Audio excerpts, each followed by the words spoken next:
Assalamu alaikum everyone, hello and how are you all doing?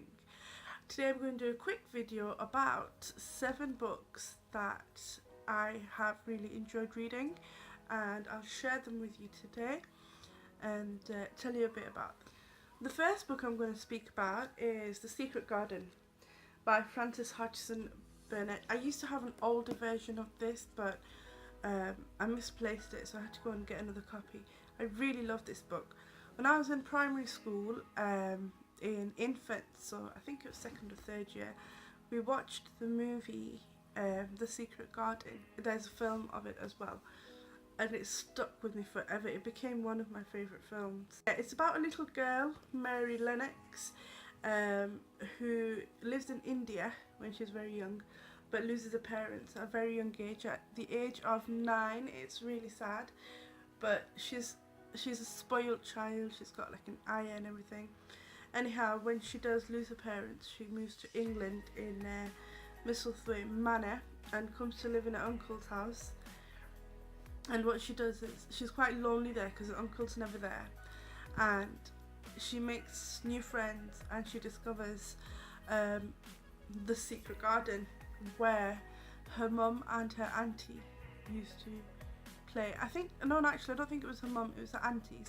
It was her auntie's secret garden. Her auntie and her mum were twin sisters, so yeah, she just discovers it and brings it back to life, and she meets people. Well, I don't want to give the whole thing away, but she meets a mysterious person, and yeah, it's a really good book.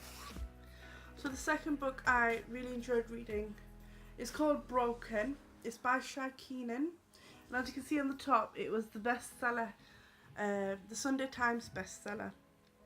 It is an absolutely shocking story of abuse about a young girl called Shai, who's Shai Keenan, who is beaten so severely she becomes deaf, she becomes partially blind, and from the age of 4 she's raped by her stepfather Stan. He sells her on to other people. She's subjected to paedophilia. It's really, really sad, but after all that, she grows up to have these people arrested, and she goes through a really, really tough journey for this, as you can imagine. But before she got to that stage, she was, it says here, it was only after a journey fraught with horror, stealing to survive on the streets of London, prison and a suicide bid. So she goes through a lot of trouble. But today, Shai Keenan has a survivors group for people who get abused, called the Phoenix Survivors, and so it says, she's the internationally admired chief advocate for Phoenix Survivors, the campaigning group she founded with Sarah Payne. They have worked tirelessly for justice for victims of child sexual abuse. And a little part of the blurb: Broken is the most hard-hitting memoir of overcoming abuse you will ever read. It is both a challenge and an inspiration. And News of the World have quoted, a story of courage, heart-rending. An amazing book to read. I will link the website for Phoenix Survivors in the bottom, so if anybody's going through anything like this, well, go into the link and reach out to somebody who can help you. But this book was amazing, and it was really, really sad to read, and it makes you think of all the people who are going through hard times. The next book I'm going to talk about is P.S. I Love You by Cecilia Ahern.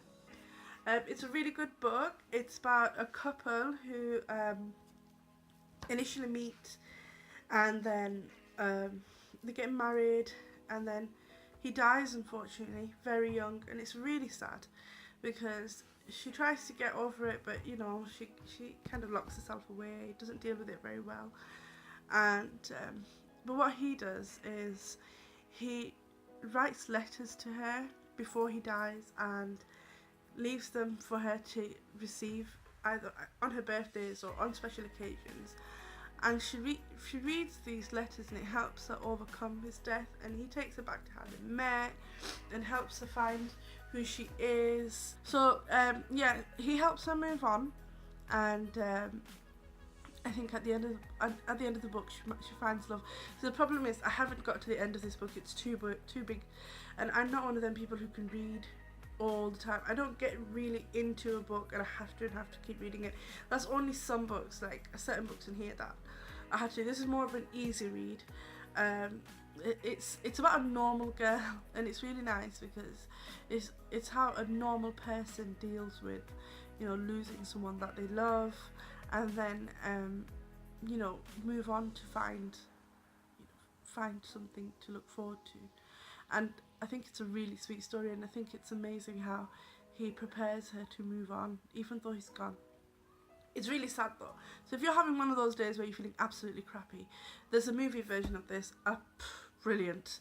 And if you're feeling really crappy and you just want to cry for no reason, that sometimes happens, then what you need to do is get into a pair of pajamas, get yourself some popcorn, candy, crisps, whatever you're into, and put this on, and make sure you have a box of tissues, because oh my god, I cry and blubber. Anywho, moving on to my next book, Reclaim Your Heart by Yasmin Mogahed. At the start she's got recent posts and praises about how it helped so many people around the world, and it actually helped me as well. It's really good because you have so many questions in life, like why did this happen, why did that happen, and she actually gives us an insight into it all. Like, you know, it's because we're focusing on the wrong things.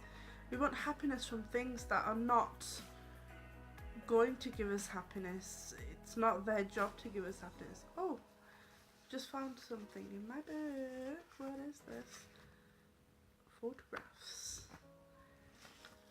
And my birth certificate. Okay, I'll close that.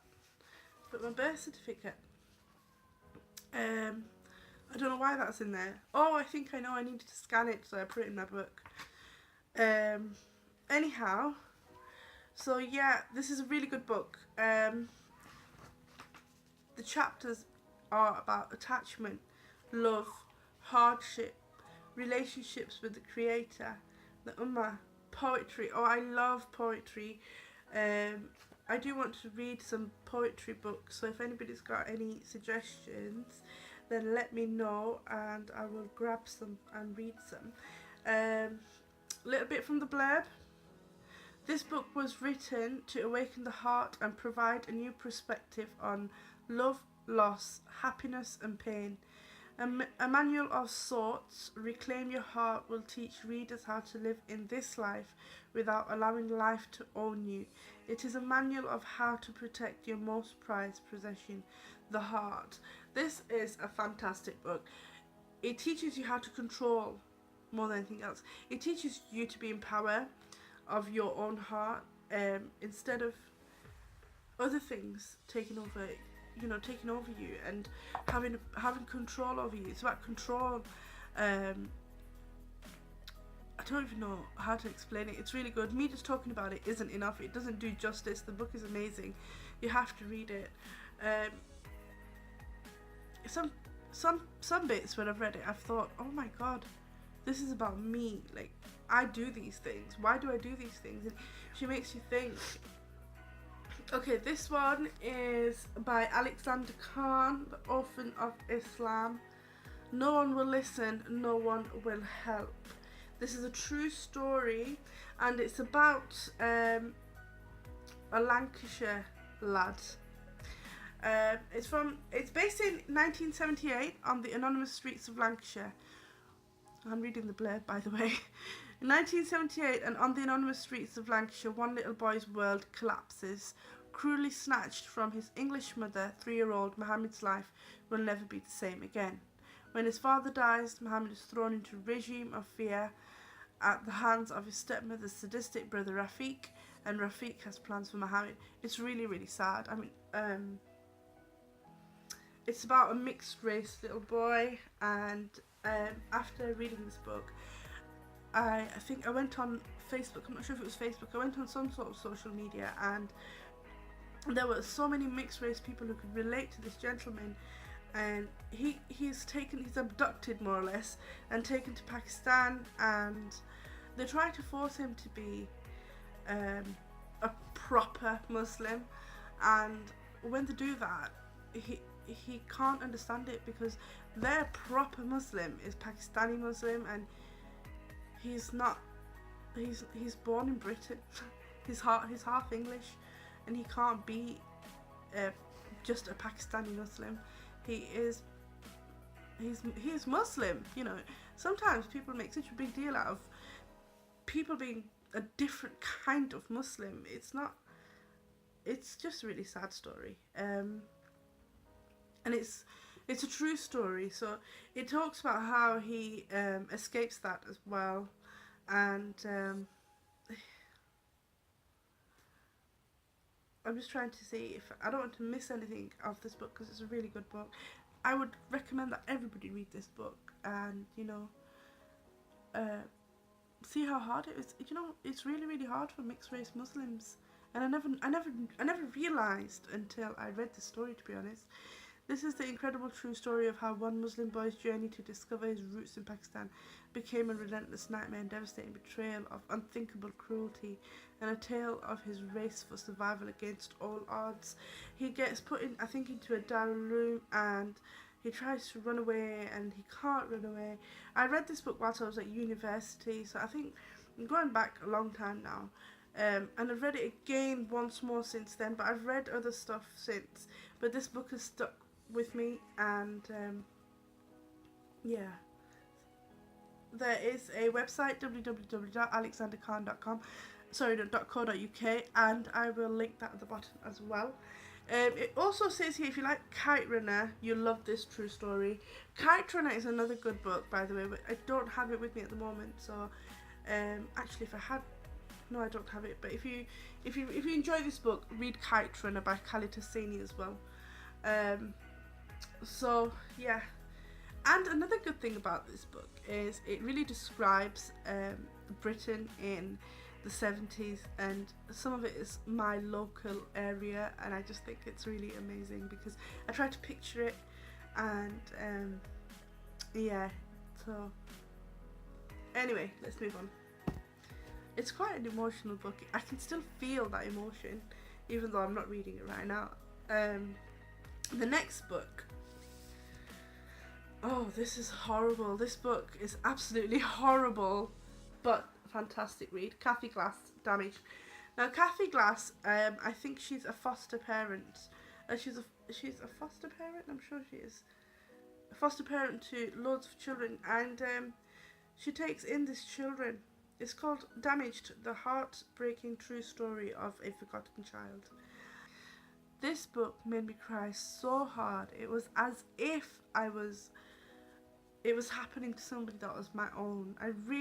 This is a book that I couldn't put down. This is a book that, because earlier in this video I said I can put books down. I can't read from cover to cover. This book I could not put down. It was absolutely heartbreaking. So this girl, I can't remember her name at the moment. She was passed on from pillar to post in the system, and Jodie, she was called Jodie. Nobody would take her in because she was really problematic, and she'd been abused as a child, and well, she still was a child. She's like 5 or something, but she was horrific. She would kick, hurt people, break things, and Kathy Glass takes her in, and she looks after her the most she can. But unfortunately, towards the end of the story, she has to not let her. Wow, this still makes me really sad. So Jodie gets really ill, and she has to, towards the end of the book, she has to go away to let's just be institutionalized, I think. So throughout the book, she doesn't have the mental capability to understand and be grateful for what Kathy does for her. But towards the end of the book, she does, and I think it's really, really heartwarming and nice to see that you know, kindness always pays off. The next book is Brick Lane by Monica Ali. Let me read a bit of the blurb to you. At the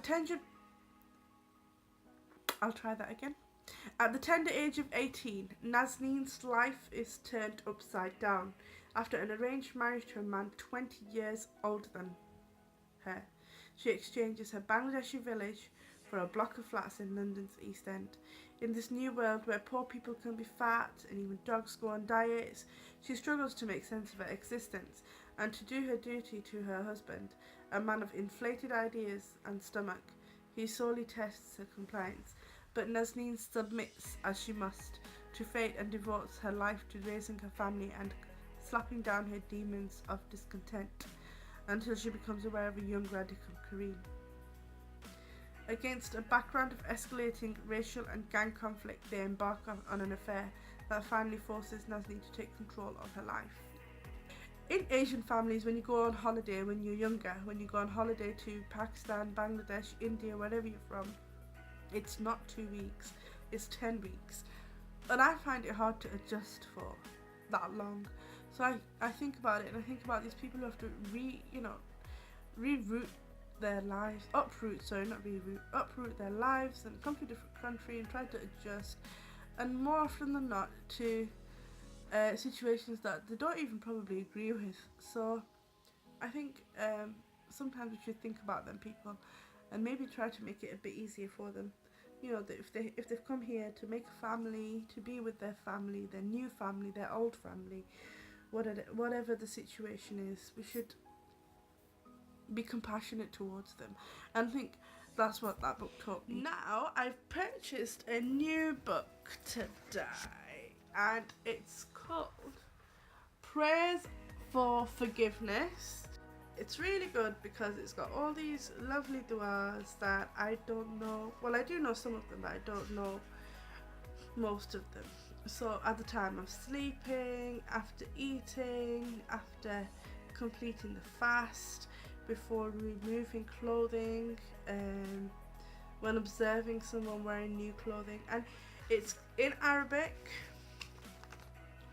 some of it. Well, the du'as are in Arabic, then there's transliteration, there's a translation, and then it gives you a little bit of an explanation of what are the benefits. And so in this book, it has du'as from the Quran, it has du'as from Hadith, and it has the 99 names of Allah. And I bought this because we're very, very close to Ramadan, and I'm thinking this year what difference can I make to myself, inshallah. And yeah, I'm going to do it with my mum this year because my mum is, alhamdulillah, she's learning more about Islam. I said to her today when I got this book, I said, oh, we'll learn these du'as together in Ramadan. So yeah, guys, why don't you join me? So that's the book. And it was like only £3. It didn't exactly break my bank. And it's something to focus on. So obviously we're going to do our Tarawih, focus on our religion in Ramadan, but it's just that time, isn't it, where you can try to do something more. And this is me trying to do a bit more. Yes, so that was all my books, guys. I leave a list of them. I hope you enjoyed this video. I'm really sorry I got a bit sad when I was reading about Damaged. But yeah, another thing is, you might think, oh, why are all my books so sad and morbid? It's not about being sad and morbid. I just don't like to read something where I don't get anything out of it. So sometimes I will try to read, you know, easy reads. Like my best friend will read easy reads and she really enjoys it. I just can't do it. I feel like I'm wasting my time a little bit. And but when I read these books, I feel like I learn something, and I feel like I can see something from somebody else's perspective, and I think that's really important for me. I'll see you in the next video, inshallah. Allah Hafiz.